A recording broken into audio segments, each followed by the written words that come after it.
saludo a todos. Este día ayudaré a desarrollar el contenido de los acontecimientos históricos más relevantes del descubrimiento, conquista y colonización de Centroamérica y sus actores principales.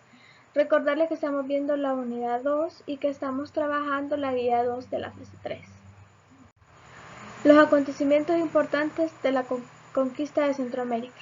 En 1510, Vasco Núñez de Balboa fundó en el Darién la primera colonia productiva de América y fue el primer conquistador en remontar el istmo para llegar a la costa situada al otro lado, cuyas aguas se bautizó como el Mar Pacífico. Su sucesor, Pedro Arias Dávila, quien había ordenado la muerte de Balboa en 1517, extendió la colonización hacia el norte y hacia el sur, y en 1519 fundó la ciudad de Panamá, desde donde emprendió la conquista de Nicaragua y de Honduras. Tras ella, en el territorio de Centroamérica, se vio envuelto como el escenario de lucha entre los españoles que poseían intereses en Panamá. Pedro de Alvarado, el lugarteniente de Hernán Cortés, fue el conquistador de México y consolidó el control en todo el istmo, especialmente después de su triunfo sobre los mayas de Guatemala. Los españoles, para lograr sus fines de conquista, asesinaron a una gran cantidad de indígenas, pero también cabe destacar que los indígenas no solo fallecieron por las masacres de las que fueron víctimas, sino por las epidemias que los españoles traían consigo, como la viruela, la disentería, la sífilis, entre otras enfermedades que los europeos poseían y que trajeron consigo. Los indígenas que sobrevivieron fueron esclavizados o reducidos a la servidumbre. Los españoles implantaron una sociedad agrícola basada en las instituciones que ellos mismos traían y tenían. No obstante, las costumbres tradicionales de los indígenas se mantuvieron, aunque quizás un poco más reducidas, pero no desaparecieron, debido a que los españoles que se asentaron en pueblos y ciudades eran pocos. Es decir, una vez conquistados los territorios, no trajeron grandes masas de gente los españoles para poblar las Américas. La colonización y la organización después de esta. Para empezar, en economía, las colonias americanas fueron despojadas de sus minerales como el oro y la plata, sobre todo en el norte de México y en Potosí, Bolivia. Es decir, los españoles, para lograr mantener una economía estable, lo que hicieron fue extraer los minerales, especialmente el oro y la plata, de estas regiones de América y llevarlas consigo para luego utilizarlas ellas, obviamente.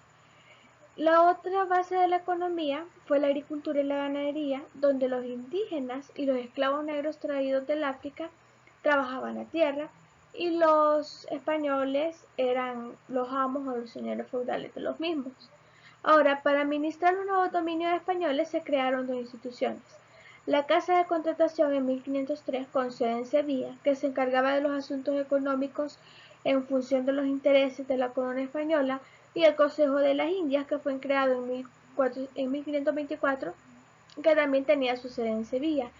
Se encargaba de los asuntos del gobierno. Una de las tareas más importantes fue la redacción y recopilación de las leyes de las Indias, que eran el conjunto de reglas y disposiciones que debían aplicarse a América, es decir, era el conjunto de normas que los indígenas debían seguir para estar en un estado de armonía con los españoles que eran sus gobernantes. Ahora, el territorio se dividió en virreinatos gobernados por un virrey. Como América era muy grande, y el rey de España estaba en Europa, no podía venirse a vivir acá y no podía estar en cada una de las regiones de América. Entonces dividió el territorio en virreinatos y mandaba a un representante suyo, al que se conocía como virrey, que se encargaba de mantener sus intereses dentro de las diferentes colonias. Los virreinatos que existieron fue el virreinato de la Nueva Granada en México, que también abarcaba el área de las Antillas y Centroamérica y fue creado en 1534. También estuvo el Virreinato del Perú, creado en 1542, el Virreinato de Nueva Granada, Colombia, y que se separó del Perú en 1717 y luego el Virreinato del Río de la Plata que se agregó del Perú en 1778. Los virreinatos se dividían en audiencias, órganos con competencias judiciales y administrativas, y en cabildos o gobiernos municipales. El comercio con América era un monopolio real que se efectuaba a través de las flotas de las Indias que zarpaban anualmente con protección militar. Y es que los americanos y los indígenas y los nativos solo podían comercializar con España. España era el único receptor de todas las exportaciones de nuestro continente y era el que las compraba al precio que quería, y así tuvieron un control del comercio regional de los más importantes, porque recibían un flujo de riquezas y de productos que otros países europeos no tenían la posibilidad de recibir. Bueno, esto sería todo por el video de hoy. Muchas gracias por su atención prestada y bendiciones.